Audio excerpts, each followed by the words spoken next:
Porque, como é que eu trato da ditadura na minha literatura?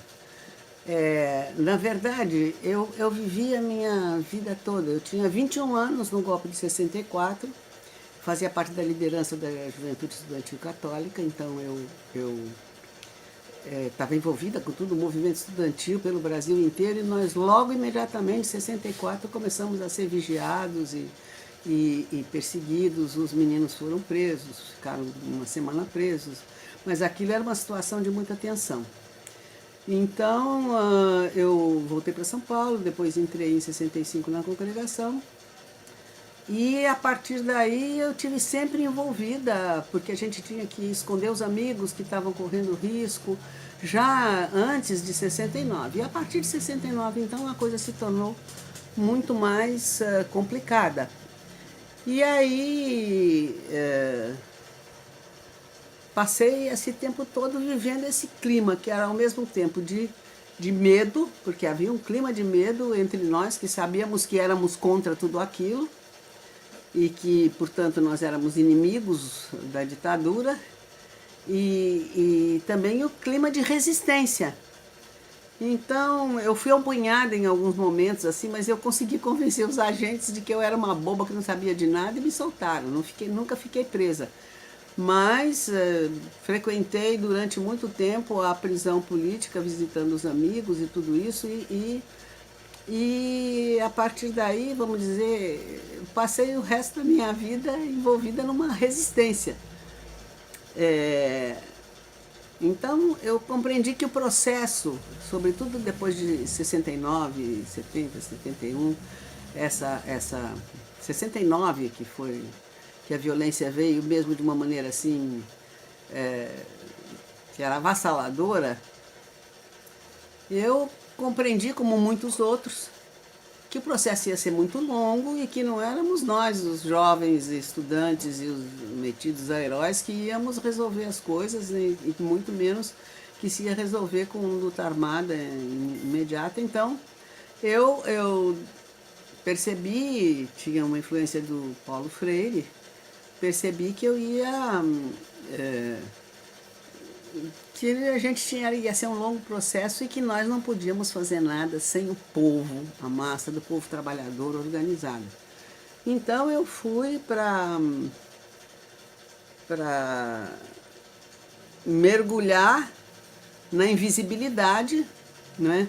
Como a gente dizia naquele tempo, nos inserir no meio do povo, como fermento na massa, como dizia o Evangelho, ou como dizia o livrinho vermelho do Mao Tse Tung, que o militante tinha que ser como o revolucionário, tinha que ser como um peixe dentro d'água, no seio do povo.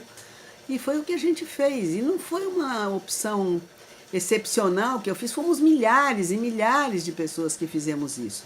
Inclusive, muitos renunciaram a fazer carreira profissional e fomos viver como os trabalhadores com quem nós vivíamos.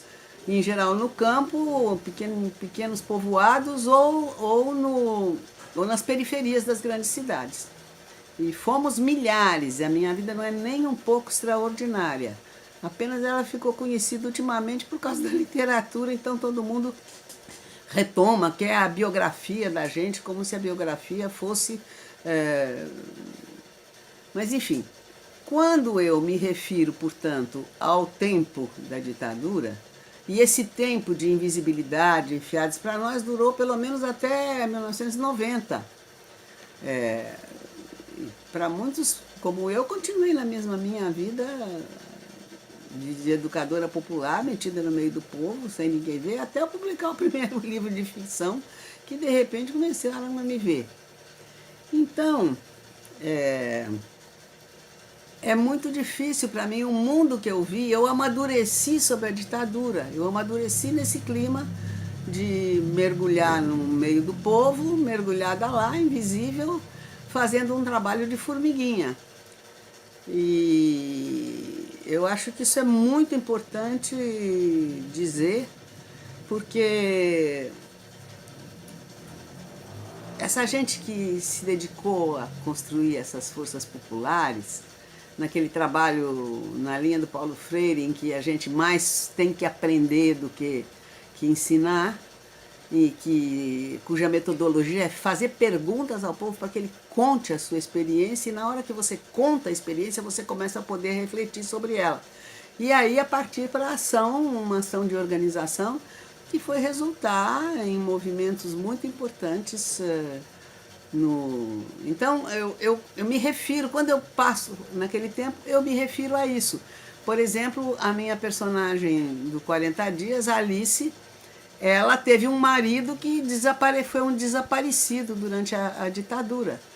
E depois eu pensei que essa gente que não ficou conhecida pela Comissão da Verdade, não foi exilada, não foi torturada e não foi morta, ficou desconhecida. Quer dizer, não se reconhece o seu papel, não se conhece o seu papel na resistência à ditadura. Então, quando eu escrevi o meu romance Outros Cantos, foi uma maneira não panfletária, nem reivindicativa, mas uma maneira meio lírica, assim, meio poética, falando sobretudo do povo, mas também reconhecendo a existência desses militantes que deram décadas de sua vida para isso.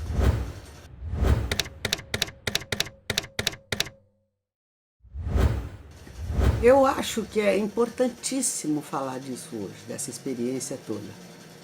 Porque na situação em que nós nos encontramos, em que o futuro é uma nebulosa, mas nós vamos ter que construí-los, vamos ter que fazer planos, vamos ter que chegar lá.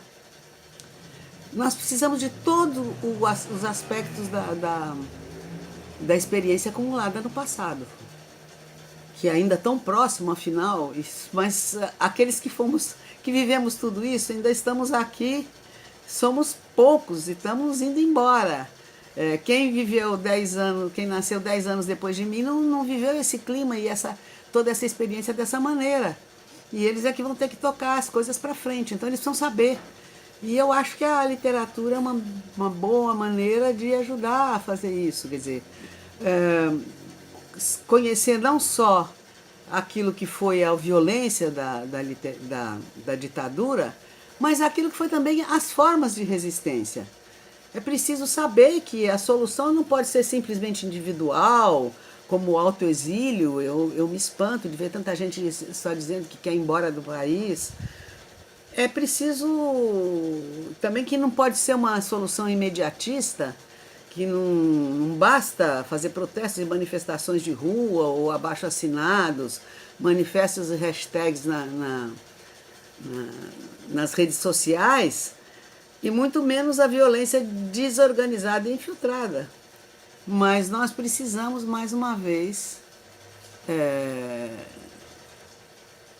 construir redes concretas, talvez em novas formas, a partir de novas motivações, de novos ganchos, mas igualmente capaz de ser um fermento paciente, educativo e organização no meio das massas populares. Sem povo trabalhador não se vai a lugar nenhum, eu creio. Eu já estou pertinho dos 80, quem tem menos 10 anos do que eu já não viveu conscientemente todo aquele período, com algumas raras exceções. Então é nosso dever contar cada um a sua parte. Mas nós não precisamos recuperar os fatos relativos à resistência, sobre todos aqueles que deram bons resultados. E perceber que é preciso dedicar-se ao vivo e a cores, lá onde estão os pobres, os mais oprimidos, a perguntar, ouvir, dialogar e ajudar o povo a tomar consciência do que se passa e a encontrar os caminhos de hoje, os caminhos do povo, o caminho popular, integrando aí todos os aspectos da opressão que ainda hoje prende tanta gente e desperdiça tanto talento, que essa que é a coisa mais importante para mim. É a gente redescobrir formas de libertar os talentos criativos, organizativos, de ser capaz de sonhar outro mundo, que estão aprisionados entre os mais pobres que não podem falar, os negros que não podem falar, ou os não brancos em geral, as mulheres que não podem falar. É daí dessa reserva de talento que vai vir o novo, que vai nos salvar. Eu acredito.